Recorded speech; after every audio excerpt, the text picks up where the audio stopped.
Hey everybody, welcome to Board Online, Board Offline. Today we have part 3 of how to play the Gambler's Chest expansion for Kingdom Death Monster. Today we will be going over the Ark Survivors, which are the new type of, or which is the new type of survivor for Kingdom Death Monster. Now, there's a lot going on with the Ark Survivors. They have really expanded what your survivors can learn, what they can do. They've changed some things too. They've removed some things to make room for other stuff. So we're going to dive into that right now in part 3 of how to play the Gambler's Chest expansion for Kingdom Death Monster. One of the primary things that makes Ark Survivors so different from regular survivors are the 3 interconnected components of philosophies, knowledge, and collective cognition. Philosophies are the way Ark Survivors make sense of their experiences. Knowledges are skills that can be learned and taught, and collective cognition is the growing potential of the settlement. These 3 elements build on one another to create a unique experience for the Ark Survivors. Collective cognition generates new philosophies, and new philosophies add new knowledges. Ark Survivors, along with their philosophies, knowledge, and collective cognition, are an optional component that can be added to any campaign. It should be noted, though, that they can only be added to a new campaign. Since they are such a significant change from your normal gameplay with the original survivors, they cannot be added mid-campaign. And if you're playing People of the Dreamkeeper, you must use Ark Survivors. To add Ark Survivors to a non-People of the Dreamkeeper campaign, be sure to add the First Meal Settlement event to year 1 of the timeline. Obviously, since this is the sheet for People of the Dreamkeeper, it's already on here. You will also need to remove the Romantic Conviction Principle and replace it with the one specific to Ark Survivors. You will also need to remove the Sculpture Innovation card and replace it with the one specific to Ark Survivors. You'll need to remove one basic hunt event and replace it with the Ark Survivor hunt event. You'll need to remove Skull Eater from the settlement event deck and replace it with the Skull Eater that is specific to Ark Survivors. You will also need to remove Murder from the settlement event deck and replace it with the Murder that is specific to Ark Survivors. Finally, rather than using the Intimacy event from the original Kingdom Death Monster rulebook, you will need to use the one in the Gambler's Chest expansion rulebook. Rather than using the normal Survivor sheet, you will replace it with the Ark Survivor sheet, which has room for some new concepts. You'll find systemic pressure right here. When survivors make a severe injury roll, they subtract their systemic pressure from the roll result, thereby making the rolls more dangerous. You'll find Torment right here. When a survivor makes a brain trauma roll, they subtract their torment from the roll result, thereby making those rolls more dangerous. Just like other attributes, torment and systemic pressure are cumulative. So if a survivor already has 1 torment and then they gain +1 torment, they now will be at 2 torment. It's possible that an Ark Survivor's knowledge or neuroses could persistently alter torment or systemic pressure. If that particular knowledge or neuroses ends up being removed, its effect on torment or systemic pressure is also removed. You'll also see that next to these attributes, we have Lumi. Lumi is the spark of curiosity that proliferates knowledge. This can be accrued and spent just like survival. We'll discuss exactly how in more detail a little later.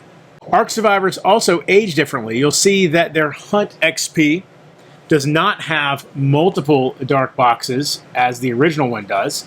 Instead, it has just this one here. That's because a Ark Survivor's philosophy replaces their age track with its specific age track. So in this case, you can see this shows you where the dark boxes will be, and it will be different depending on the particular philosophy that survivor adopts. Ark Survivors also don't gain weapon proficiency based on their age. Instead, weapon proficiencies will result from collective cognition rewards. As the collective cognition increases, ARC survivors will eventually earn the forum location in their settlements. The forum is dedicated to knowledge, and at the forum, survivors will learn and share knowledge and help others along their philosophical journeys. When they come of age, ARC survivors adopt philosophies to make sense of their nightmarish world. Philosophy cards represent a philosophy survivors can adopt. They have a name, they have a type, and they direct your survivor how to adopt this philosophy. The philosophy deck of a settlement contains the cards that represent all philosophies survivors of that settlement can adopt. At the beginning of a campaign, the deck is small. When a new philosophy is acquired, it is added to that deck for survivors to gain. Sometimes a philosophy card could even be removed from that deck, which means that that outlook on life is no longer possible for that settlement. There are 6 types of philosophies represented on philosophy cards. The type is indicated by the letter or symbol seen here. The C on Dreamism indicates it is a core philosophy. The campaign's core monster will inspire the settlement's core philosophy. Dreamism is the core philosophy for the People of the Dreamkeeper campaign. The S is a starting philosophy. Each campaign begins with a philosophy that represents survivors' basic fears and needs. We have a Tier 1 philosophy here. These philosophies will appear more obvious and easier to grasp. A Tier 2 philosophy seen here. Settlements do not start with more complicated Tier 2 philosophies, but they can reach them using collective cognition. This is a Tier 3 philosophy, which is a powerful way of thought and can be reached through the highest levels of collective cognition. And finally, this star symbol here indicates that this is a systemic philosophy, and significant events in the campaign may add these to your philosophy deck.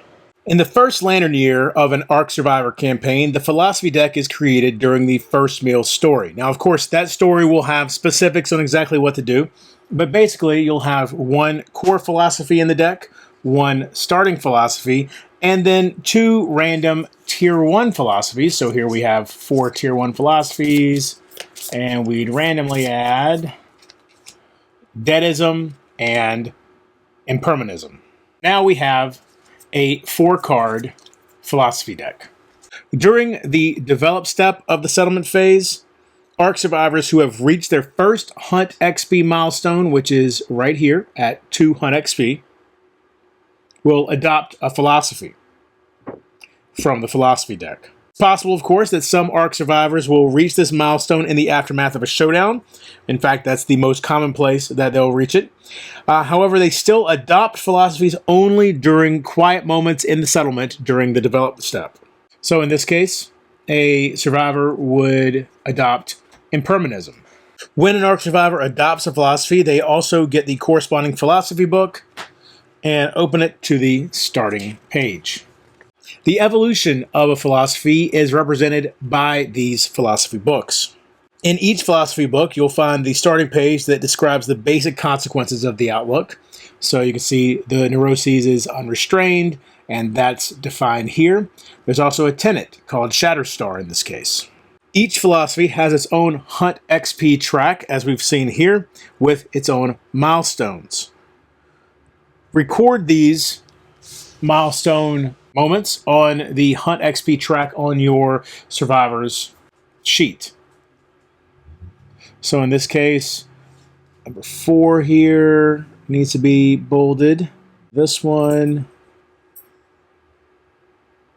and this one. And those are now the milestones for this survivor. You'll then go ahead and write the name of the philosophy here, the survivor's current rank in the philosophy, the neuroses here, the tenet knowledge here, and you'll want to make notes on what the neuroses does. Of course, you can also refer back to the book. And then with this knowledge, you'll want to retrieve its card, Shatterstar level 1, and record its information here as well. You'll see that in order to level up to Shatterstar 2, you'll need to complete this condition, this observation, 4 times. And so you can embolden 4 boxes here so that you know that once you have completed it 4 times, in this case, when you attack with a frail weapon, and you would check this off each time that happens, you would then have done what it takes to level up to Shatterstar 2. After you've recorded this, it says proceed to rank 1, and here's some additional information here for what Impermanism rank 1 provides. You will then proceed to Impermanism rank 2 once you have reached the next milestone. So you would have received rank 1 at this point. So then once you have 2 more Hunt XP, you move on to Impermanism rank 2 and follow the instructions on that page. It's suggested that when you resolve a rank, let a different player read the story and only the results that you achieve, just for narrative and thematic purposes. Often, survivors will gain attributes from their philosophies. Unless specifically noted as a token by the book, these attribute changes are permanent. Certain philosophy roll results may have benefits based off of collective cognition. So for instance, in these blue results here, you can see that if you have collective cognition of 6, you gain this result. Some philosophy ranks also have introspection, as seen here. You gain this effect if you have the required collective cognition, in this case, collective cognition of 12. Certain significant events may force a survivor to adopt a new philosophy. As you can see here with the murder settlement event, if the killer does not already have Marrowism, they immediately adopt homicidalism. This means the survivor will actually lose their current philosophy and gain homicidalism, including the neuroses and tenant knowledge. Also be sure to adjust the milestone locations on the XP track, but do not remove the actual Hunt XP. If in doing this, the survivor finds that they already have enough Hunt XP to have gained a new level, they will not gain that level immediately. Instead, they will gain it at the next develop step. And of course, be sure to adjust your tenant knowledge requirements as well. It's important to note that when a survivor is ready to level up their philosophy in the develop step, they must level it up. It is not an option.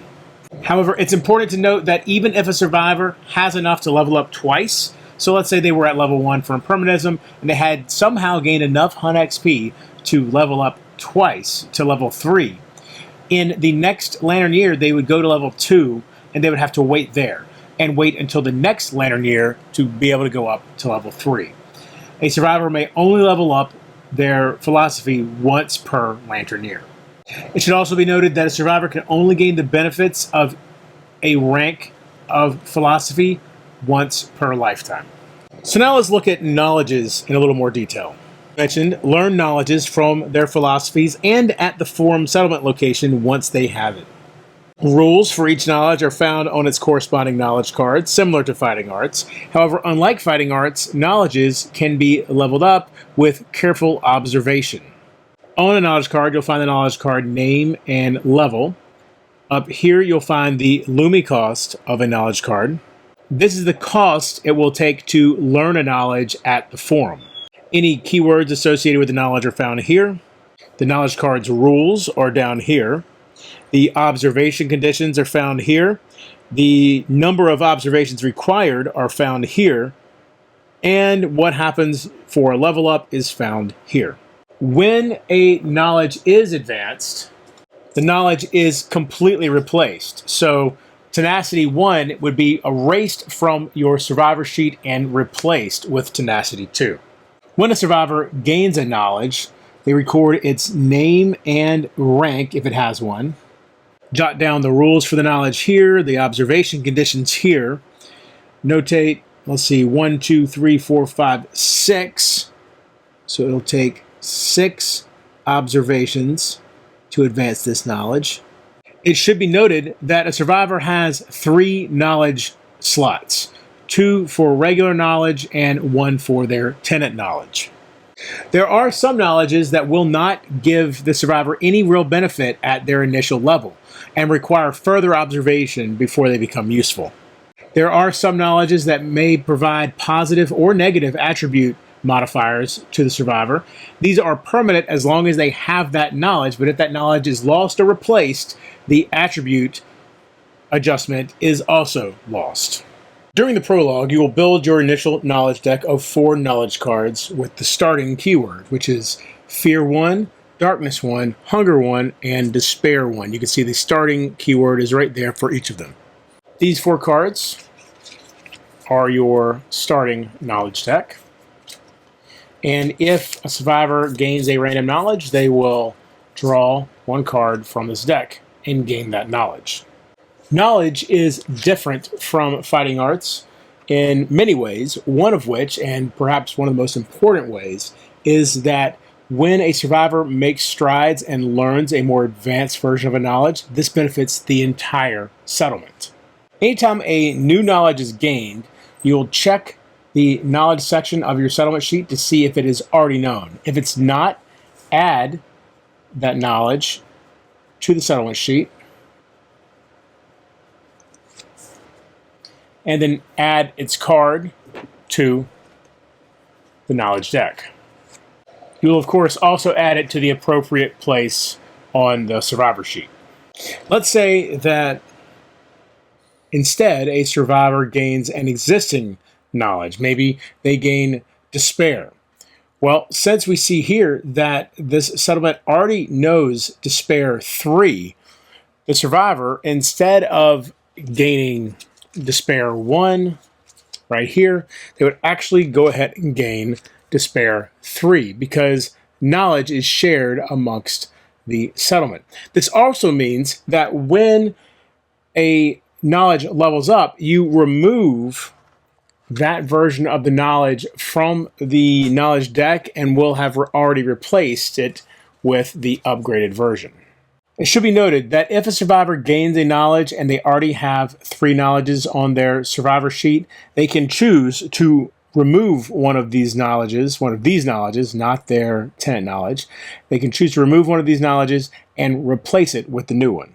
It's very important to realize that the tenet knowledge, as long as the survivor has the associated philosophy, is permanent. It cannot be lost for any reason.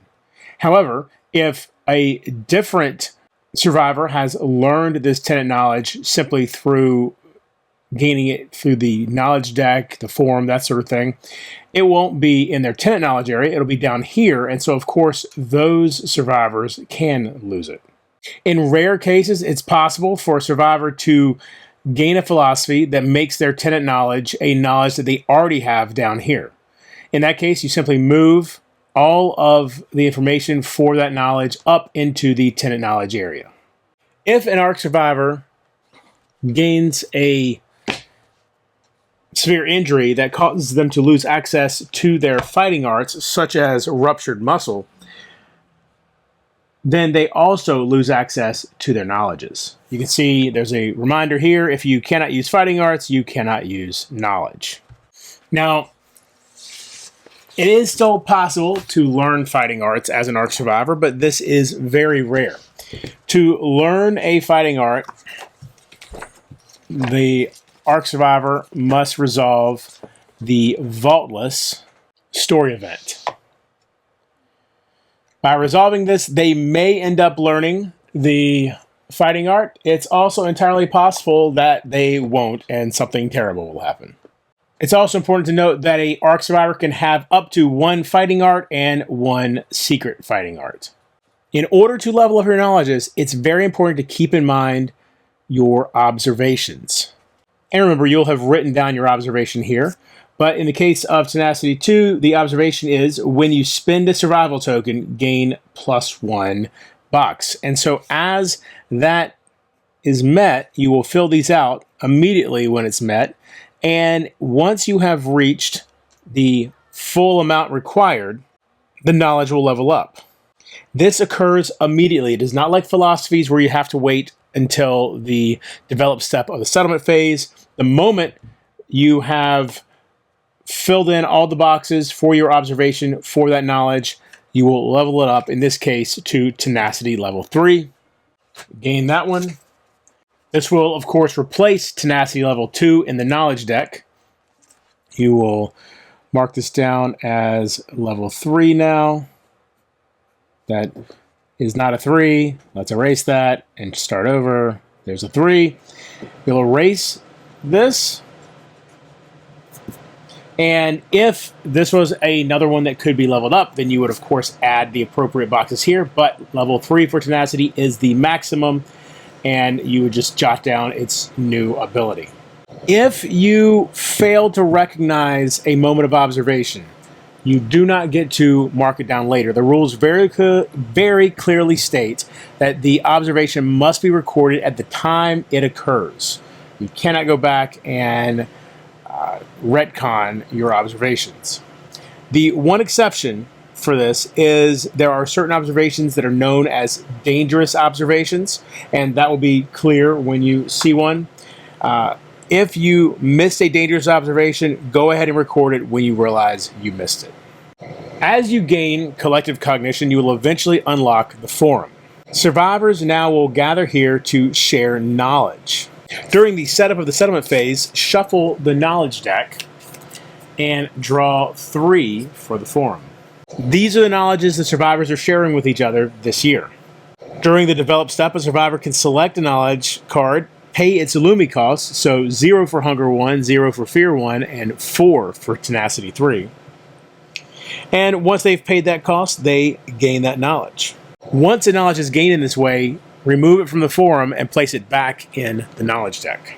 As the collective cognition of the settlement improves, it unlocks the benefits of vigorous discourse here. Survivors also can spend a single Illumi to draw an additional card from the knowledge deck and place it into the forum.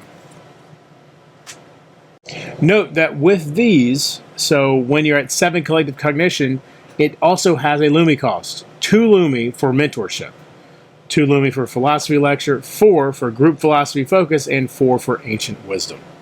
Survivors may combine their Illumi to jointly pay for any of these. The last thing we need to discuss for ARC survivors is collective cognition. Survivors acquire collective cognition by defeating a mixture of monsters.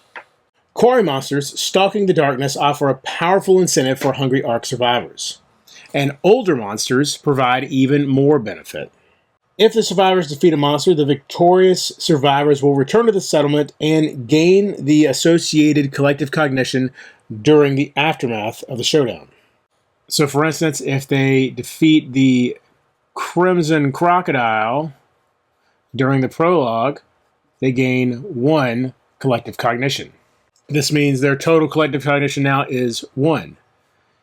If they then go on to beat the level 1 Crimson Crocodile, which is slightly different than the prologue, then they now are at 2 collective cognition. However, you'll see that you will not get another collective cognition for defeating an additional level 1 Crimson Croc, and so maybe they hunt down the level 1 Smog Singers to gain another 1 collective cognition to bring them up to 3.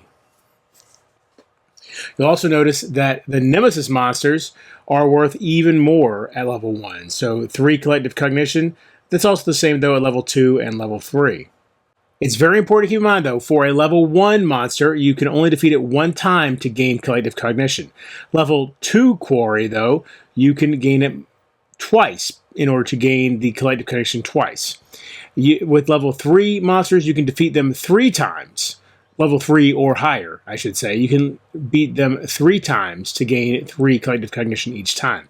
However, with Nemesis monsters, level 1, 2, and 3 plus can only be beaten a single time, but you get 3 collective cognition each time.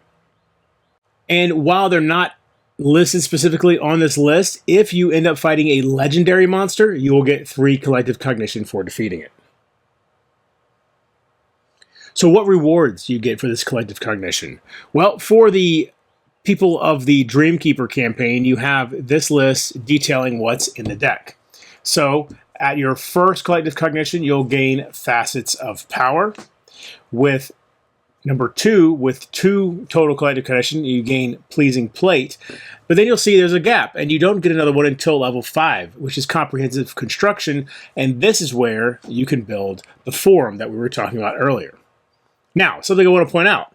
There are certain collective cognition cards that are specific to the types of monsters you'll be fighting. So you'll see that there's actually included with the Gambler's Chest 2 level 6 collective cognition cards.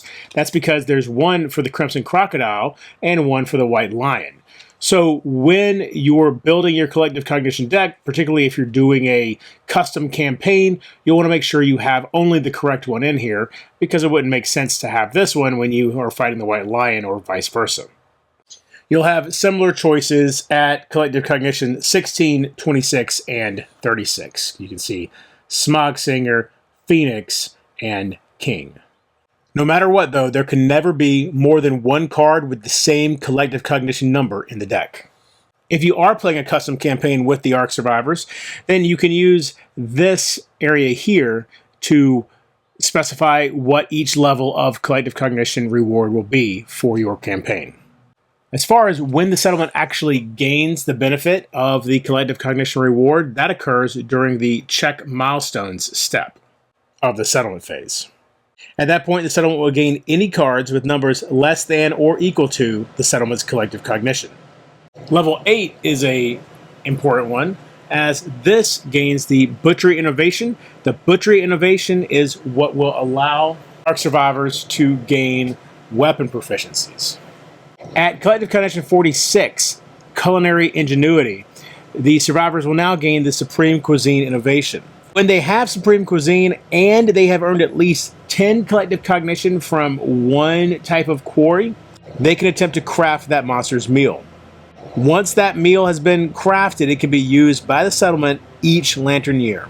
These meals can be placed in the gear grid, gaining the monster-inspired effects when that survivor departs the settlement, and the settlement may only have one of each meal gear at any time. And that's everything you need to know for Ark Survivors in the Gambler's Chest expansion. Now, be sure to come back and check out part 4 of this series, where we will be talking about encounters. Some really cool stuff in here. Let's see, this is 1, 2, 3, 4, 5 pages. So a little bit shorter video than this one was, but there is some really cool stuff in here. This is when we will start dealing with the Bone Eaters and have a whole separate showdown board called the Encounter board. Very cool. So be sure to come back and check that out. Also, be sure to check out How to Play Dungeon Universalis Part 3, which I will be filming in the very near future. And until next time, if you're bored online, bored offline.